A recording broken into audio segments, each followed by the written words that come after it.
Do you know how many people buy like the brand new computers, the brand new overlays, they get all their stuff set up, and then they stream for like 6 months to 2 viewers? You're gonna keep asking me the same question because you don't like the answer I'm giving you, but I'll say it again. So Destiny, do you believe in the hero's journey? Like the Greek archetype or whatever? Yeah. I mean, I believe it's a story, and to some extent it's applicable to our lives. Yeah, of course. So to me, from what I see Andrew doing, he's giving you the hero story. He's been through hardship. You know, he was poor, not successful. He worked his way up. He's saying, you know what? Speaking facts, Fresh. Well, If I can do it, scammed his way to the top, yeah.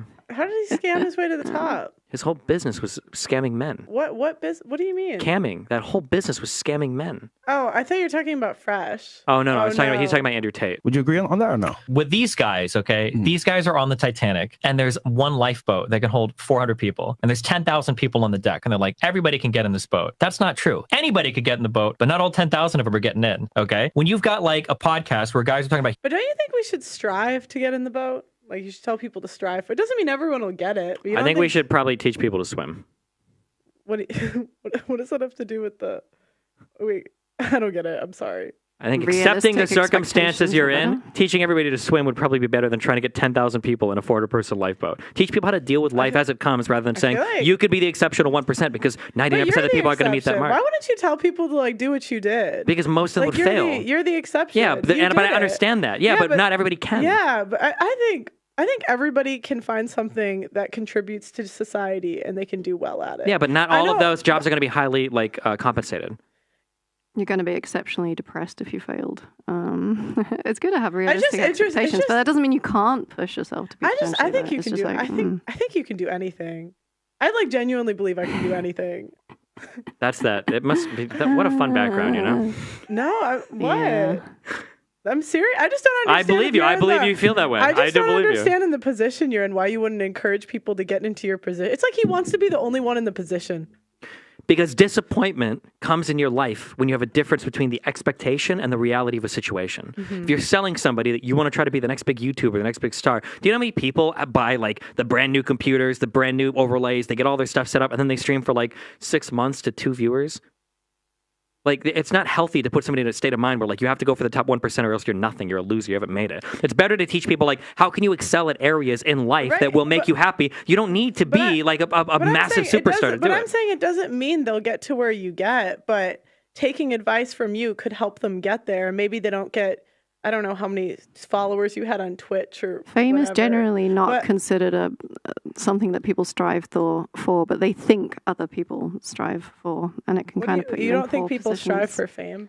I think a lot less people do than the people that think others all want it. It's the least thing that people actually end up wanting. But obviously with fame, there comes money and other things you get from it. But the actual fame itself... But my whole point is that he's in a position a lot of people would want to be in. Like, you're successful. Like, you've been on the internet for 10 years. Like, that's a huge accomplishment. 12 years, but... Yeah.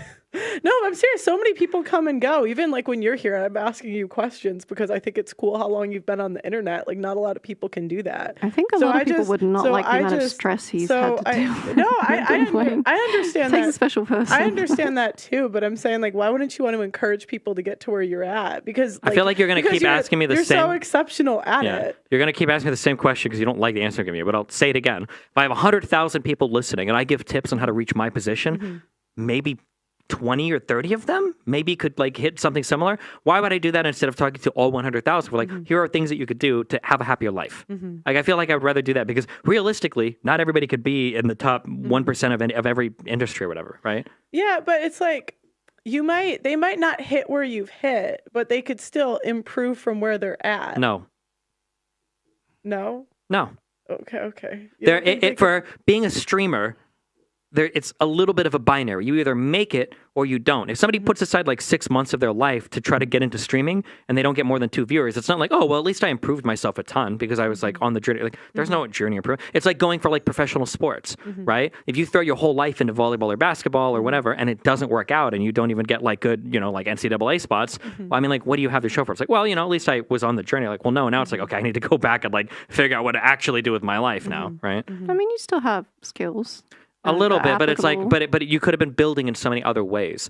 right? I think it's better to have like a solid foundation for a life. So some type of like decent job that gives you money. And then from there, build out the things that we know make people happy. Have a good sleep schedule, have a good diet, get a little bit of exercise, and have like friendships. Wouldn't you those say Red things. Pill encourages all of that? That like the No. self-improvement stuff, like they encourage them to have a good sleep schedule, have a good diet, go to the gym. Like, and you agreed with that earlier. But it feels So- like the self-improvement has a vain angle to it all the time, and that's the issue, right? That you don't like the vanity. I don't get it. Because the vanity is a different type of improvement, right? Like you could see people that get lost in certain things, they get obsessive over certain things because they didn't chase it for the right reason, right? If you're working on these 4 pillars because you want to make yourself into a happy, healthy person, that's fine. But if you're doing this because you hope you get a Bugatti in 10 years, it takes on a different character. Well, I guess. don't understand why that's a bad thing to want to get a Bugatti.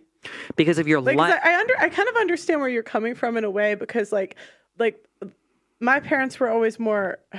I mean, we always had nice like houses or whatever, but like we weren't into designer clothes. We weren't into like typically like rich. Like my dad drove the same car for 20 years. Like I understand like modesty with that stuff, but at the same time, like if you're gonna tell a 20-year-old kid to try to get a Bugatti, I just don't see anything wrong with that.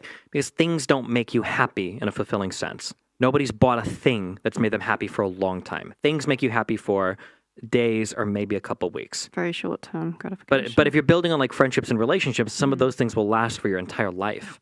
And it just feels weird to me that in a way there. Go ahead. Experiences too. Go ahead. As well as people I'm sorry. Get traveling, away. Go ahead. seeing, meeting, doing things. Yeah, and But no, I'm kidding. in a way, like I think the hyper liberal attitude of the West has driven people into a sort of like spiritual kind of like destitution to where people feel like they don't have very much meaning or purpose in life. And part of that, I think, can be laid on the doorstep of capitalism or more specifically hyper consumerism.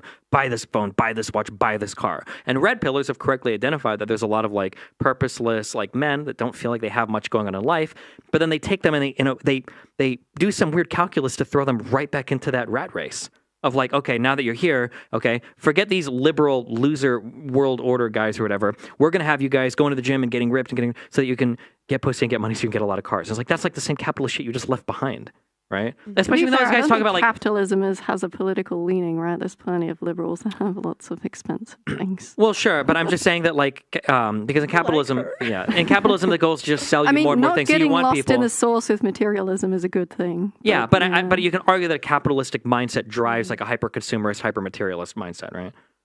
Sure. Here's how you become a millionaire doing this or that or that. Yeah, maybe there's like some percentage of your audience could do it, but 98% of these guys are going to fail. And everybody knows that from the dawn of any multi-level marketing, any online type of advertising, any like encouragement to like get rich doing these things. Like these goals are for 98% of people totally unattainable. Can anybody do it? Probably. Can everybody do it? Absolutely not. A lot of people. You say, can anybody do it? Probably. Oh, so you kind of anyone can do it. He contradicted himself. I think he means so anyone can try, but the majority will not succeed. I think. Good job, Kelly. Yeah. So anyone can do it. Okay. I think that anyone can. Okay. Women love selfish men, though. That's Oh my the problem. God. Yeah. It's really dumb in any complicated dating or relationship interaction to only analyze What the one hell? side of You things see, and then say that it's the you only know what? actually I don't okay. appreciate the mocking. Okay, but that's what you're Probably trying to doesn't feel railroad me like to it's without even letting me not respond to Did your I- question.